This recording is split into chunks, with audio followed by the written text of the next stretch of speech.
আমি এই গ্রামের জমিদার, তাই শুধুমাত্র গরিব মানুষদের কথা ভাবলে হবে না,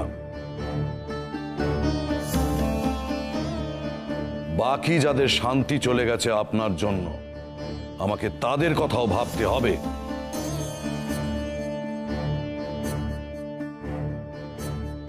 তারা শুধুমাত্র আমার সুবিচারের মুখের দিকে চেয়ে আছে, তাই আমি আপনাকে আর এক দণ্ড এই গ্রামে থাকতে দিতে পারি না।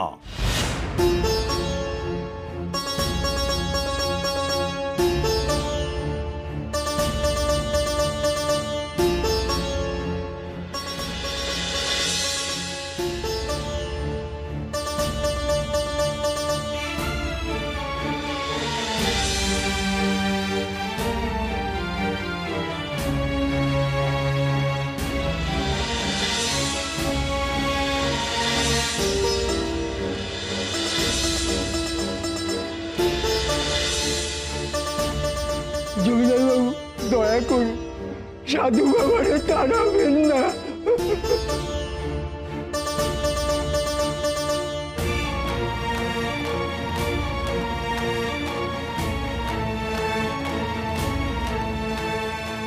তোরা দেখছিস তো আমাকে নিয়ে এই গ্রামের লোকেদের কত অসুবিধে।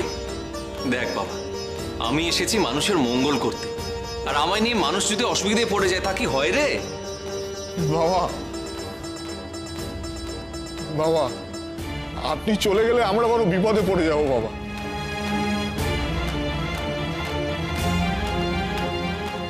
তখন আমাদের সুখ দুঃখ বিপদ আপদের কথা কে ভাববে বাবা, কে ভাববে?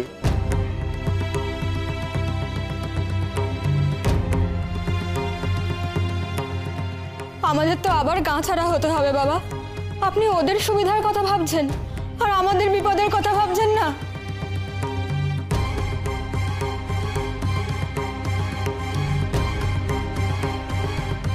আপনি যে আমাদের কাছে ঈশ্বর, আপনি আছেন বলেই তো আমরা ভরসা পাই। আপনার যাওয়ার সঙ্গে সঙ্গে এই শান্তিটুকুও যে চলে যাবে বাবা।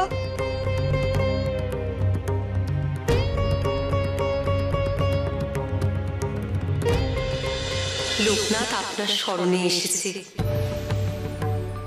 তাই ওর কর্মযোগ কি হবে তা আপনি নির্ধারণ করে দিন।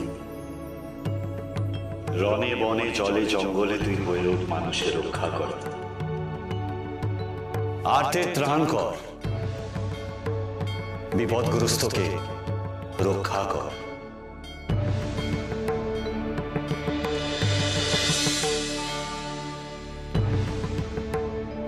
বাবা, আপনি তো অসহায় মানুষের পাশে থাকেন, আপনি বলুন না ওরা অসহায় নাকি আমরা?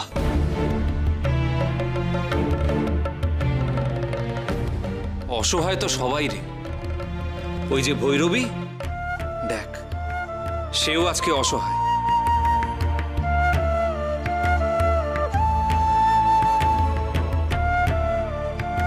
কেউ বোঝে আর কেউ বোঝে না। মহেশ্বর, তুমি যে কি পরীক্ষায় ফেললে আমাকে। বাবা, আপনি আমাদের একমাত্র ভরসা, আপনি আমাদের ছেড়ে চলে গেলে আমরা কি করে বাঁচবো?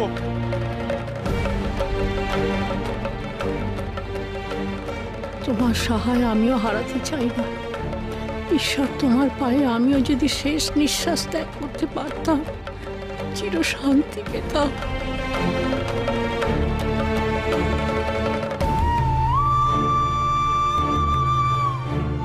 গায়ের মানুষকে ভয় দেখাও বাবা, নাহলে কাজ হবে না। তোমরা সবাই ভুল করছো। যাকে তোমরা ভরসা করছো সে শুধু ভণ্ড নয়, একজন বিপজ্জনক মানুষ,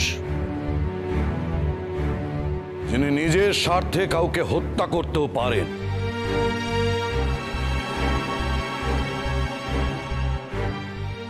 এই জগৎ সিদ্ধা মাতা ভৈরবীর এই অবস্থা হয়েছে কিন্তু এনার জন্যই।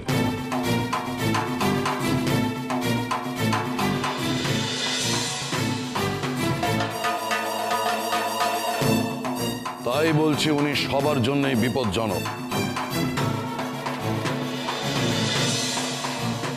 আর এই গ্রামের জমিদার হিসেবে সবার নিরাপত্তার দায়িত্ব আমার। আমাকে সেটা ভাবতেই হয়। সেই জন্য এই সাধুকে আমি কিছুতেই গ্রামে থাকতে দিতে পারবো না। এনাকে চলে যেতেই হবে।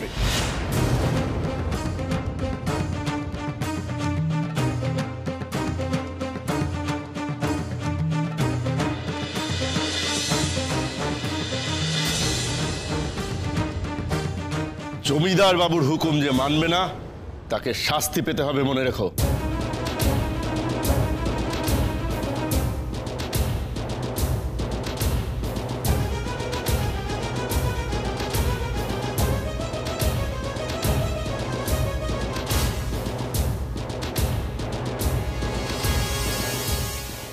আমার বাচ্চাকে আমি আর ছাড়ব না।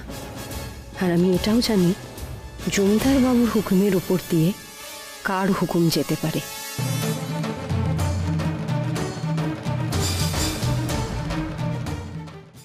এবার আপনি যাবার জন্য প্রস্তুত হন সাধু বাবা। আমার এই হুকুমের আর কোনো অন্যথা হবে না।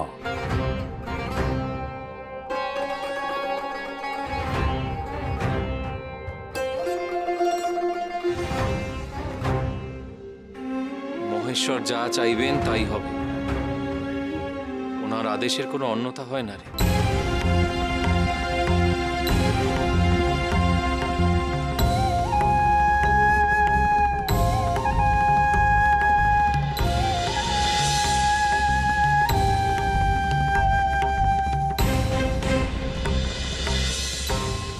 ওনারা তো এখনো কেউ ফিরলেন না।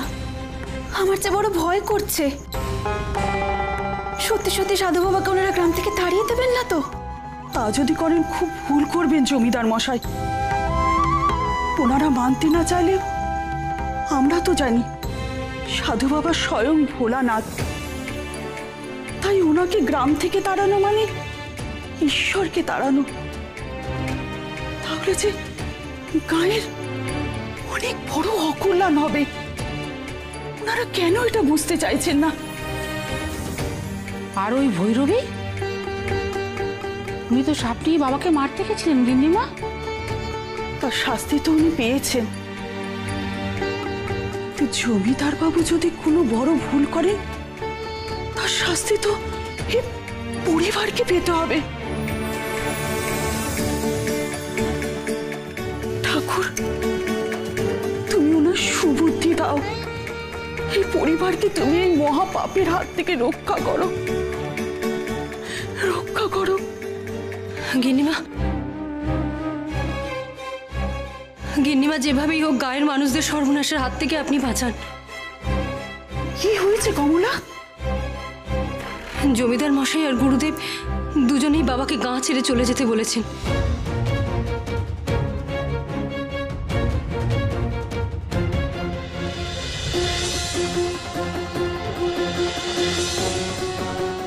আর ওদের শান্তি দেওয়ার জন্য বাবাও গাঁ ছেড়ে চলে যেতে রাজি আছেন। আপনি তো জানেন গিন্নিমা, বাবা যদি এই গাঁ ছেড়ে চলে যায় তাহলে তাহলে গরিব মানুষদের কে রক্ষা করবে? সে কি, উনি নিচে চলে যেতে চাইছেন? যে বড় অনর্থ হবে। আমাদের গ্রাম যে ঈশ্বর শূন্য হয়ে যাবে। বড় অনর্থ হবার আগে আমাদের যে কিছু করতেই হবে। মা, আপনি বাবাকে একটু বোঝান না মা। বৌমনি ঠিক কথাই বলেছেন। আপনি এক্ষুনি চলুন গিন্নিমা, আপনার কথা জমিদার বাবু নিশ্চয়ই মেনে নেবেন। আমার একার কথায় কাজ হবে না কমলা। তবে বাবাকে যে করেই হোক আমাদের আটকাতেই হবে। তাই আমি এক্ষুনি সবার বাড়ি বাড়ি গিয়ে মেয়ে বউদের বলবো, আমি একা নয়, সবাই মিলে এক হয়ে রুখে দাঁড়াবো। দেখি কি করে বাবাকে ওনারা তাড়ায়।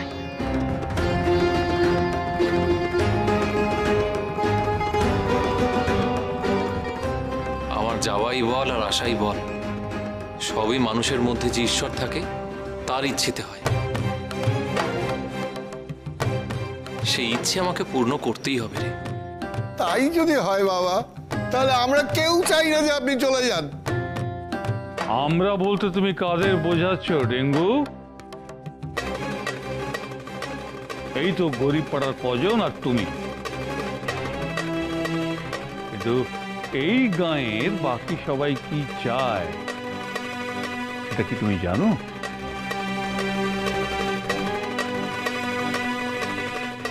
বলুন, আপনারা কি সাধুকে চান? কখনো না। এই সাধু আসার পর থেকে ঘরের শান্তিও গেছে গুরুদেব।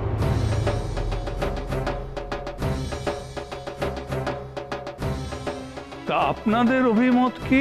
সাধু আজ এখনই বিদায় হোক,